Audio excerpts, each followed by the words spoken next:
নমস্কার, কেমন আছেন? স্বাগত জানাই অপুর ঘরকন্যার আরেকটি রেসিপিতে। আজকে চিংড়ি মাছ বাঁধাকপির ঘন্ট রান্না করব। খুব সহজ রান্না, একবারেই তৈরি হয়ে যাবে, কোনো রকম ঝামেলা নেই, বাড়ির ঘরোয়া মশলা দিয়েই তৈরি হয়ে যাবে, কিন্তু টেস্ট হয় অসাধারণ। চলুন তার জন্যে রান্নাটা করা যাক। গ্যাসের ওপর কড়া বসিয়ে দিয়েছি। কড়াতে পরিমাণ মতন সরিষার তেল দিয়ে দিলাম। খুব বেশি সরিষার তেল দেওয়ার দরকার নেই। এখানে আমি 25 ml মতন সরিষার তেল দিয়েছি।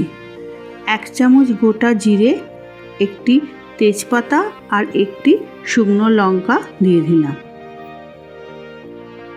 সুন্দর একটা গন্ধ ছাড়লেই আমি একটু কুচনো রসুন দিয়ে দিলাম। রসুনটাকেও একটু ভাজা করে নেব। এদিকে বাঁধাকপিতে দেওয়ার জন্য আলু কুচিয়ে রেখেছি। আলুটাকে ধুয়ে জল ঝরিয়ে আমি কড়াতে দিয়ে দেবো ভাজা করবার জন্য। আলুর পরিমাণ আপনারা কম বেশি করে নেবেন। পরিমাণ মতন লবণ দিয়ে ভালো করে নাড়াচাড়া করে একটু চাপা দিয়ে ভাজা করে নেব। ভালো করে নাড়াচাড়া করে নুনটা মিশিয়ে দিলাম। চাপা দিয়ে একটু ভাজা করে নিলে আলুটা অনেকটাই সেদ্ধ হয়ে যাবে। এই রান্নায় আমি কোনো রকম জলের ব্যবহার করব না, তাই আলাদা করে একটু ভাজা করে সেদ্ধ মতন করে নিচ্ছি। এদিকে পেঁয়াজও কুচিয়ে রেখেছি। পেঁয়াজগুলো ধুয়ে জল ঝরিয়ে দিয়ে দিলাম। আলুর সঙ্গে এবার আমি পেঁয়াজটাও ভাজা করে নেব।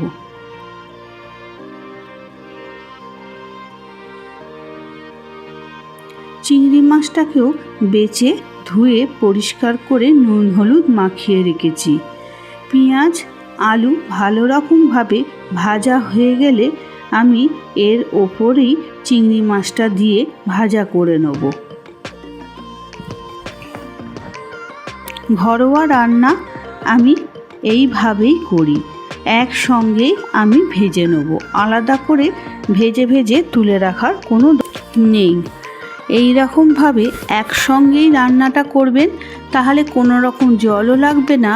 একটু হাতে সময় নিয়ে নাড়াচাড়া করে রান্নাটা করে একটু চাপা দিয়ে করলেই দেখবেন জল ছাড়া সুন্দরভাবে রান্নাটা হয়ে যাচ্ছে। একটু আদা আর টমেটো বেটে রেখেছিলাম, সেটাও দিয়ে দিলাম। এখানে 1 ইঞ্চ মতন আদা আর একটা বড় টমেটো একসঙ্গে বেটে রেখেছি, সেই বাটনাটা আমি দিয়ে দিলাম।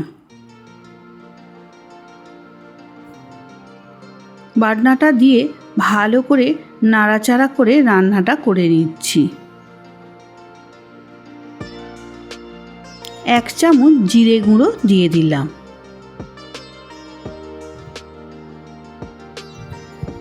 1 চামচ হলুদ গুঁড়োও দিয়ে দিলাম।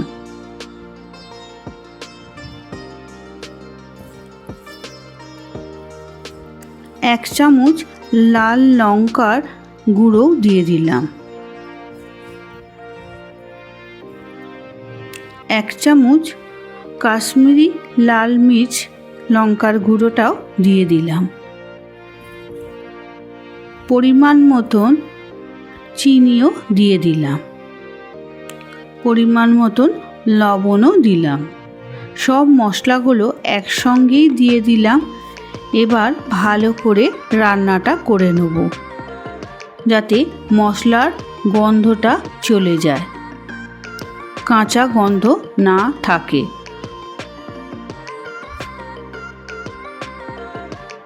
আমি এখানে একটু মশলার বাটি ধোয়া যে জলটা আছে, সেই জলটা একটু ব্যবহার করব।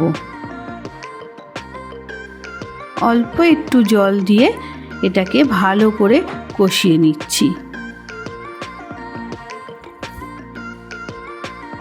নাড়াচাড়া করে রান্না করলে টেস্ট হয় অসাধারণ।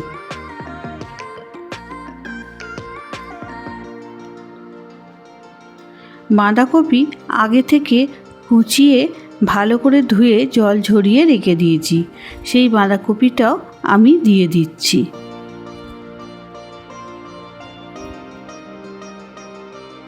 বাঁধাকপিটা একটু ঠিক মতন করে সেট করে নিচ্ছি।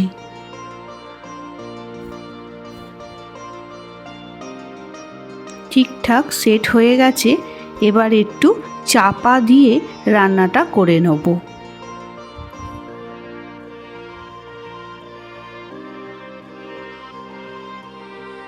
আপনারা কেমন করে করেন আমাকে কিন্তু অবশ্যই জানাবেন।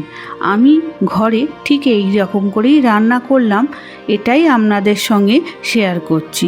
দেখুন অনেকটা কমে গেছে আর বেশ নরমও হয়ে গেছে আর অনেকটা জলও বেরিয়েছে। আমি আবারও ভালো করে নাড়াচাড়া করে মিশিয়ে দিচ্ছি। আপনারা কেমন করে কী পদ্ধতিতে রান্না করেন আমাকে একটু জানাবেন। আমি এই রকমই ঘরে রান্না করি।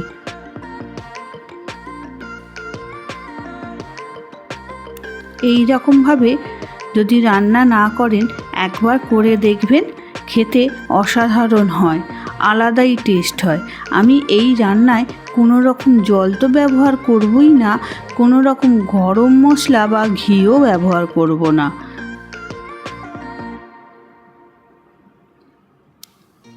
একদম কম তেল ঝাল মশলায় অসাধারণ খেতে হয় এই রান্নাটা। দেখুন অনেকটা আমার কিন্তু কমে গেছে বাঁধাকপিটা।